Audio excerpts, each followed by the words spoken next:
તો આજ કુળદેવીને તમે છેલ્લા સ્થાને રાખો ને બીજી પારકી માતાઓને ઘરમાં પૂજી અને મોટું સ્થાનક આપી દો, તમારી માતાનું મહત્વ રહે? આ તો કઈક ઘરમાં આવું છે. મેરડી માતાનો અખંડ દીવો ચાલતો હોય ને મહાકાળીનો તો બે ટાઈમે હરખો ના થતો હોય તો ચાલે ખરું? આજ મારા દીકરાની વસ્તીને ઘેર મારો ખુખાર મેરડીનો અખંડ દીવો હોય છે, જોડે મારા બહુસરનો અખંડ દીવો છે, બેન હરખું રાખ્યું છે. ચમ કે પહેલી કુળદેવી છે અને આજે તે મારી વસ્તીને ઘેર આવો ને તો ભલે હું મેરડી બધાના જગતના કામ કરતી, હું પ્રધાન માતા છું, પણ કુળદેવી કરતા મારું સ્થાનક હંમેશા નીચું જ હશે. કે મઢમાં કદાચ જે આયા હશે ને જેને જોયું હશે એને ખબર હશે, તમારી મહાકાળી છે તો થોડું સ્થાન એના ઉપર આલો અને પછી તમે સધીને પૂછતા હોય ને તો એના નીચે રાખવાની.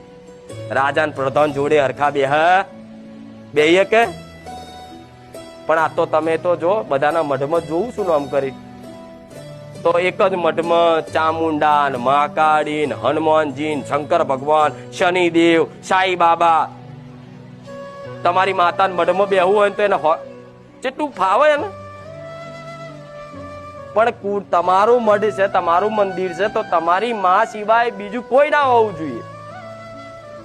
એક મઢ હોય મોટો હોય તો તમારી માતાનું સ્થાનક વચ્ચે રાખો, જોડે મેરડી માતાને પૂછતા હોય તો એનાથી થોડું નીચું રાખો.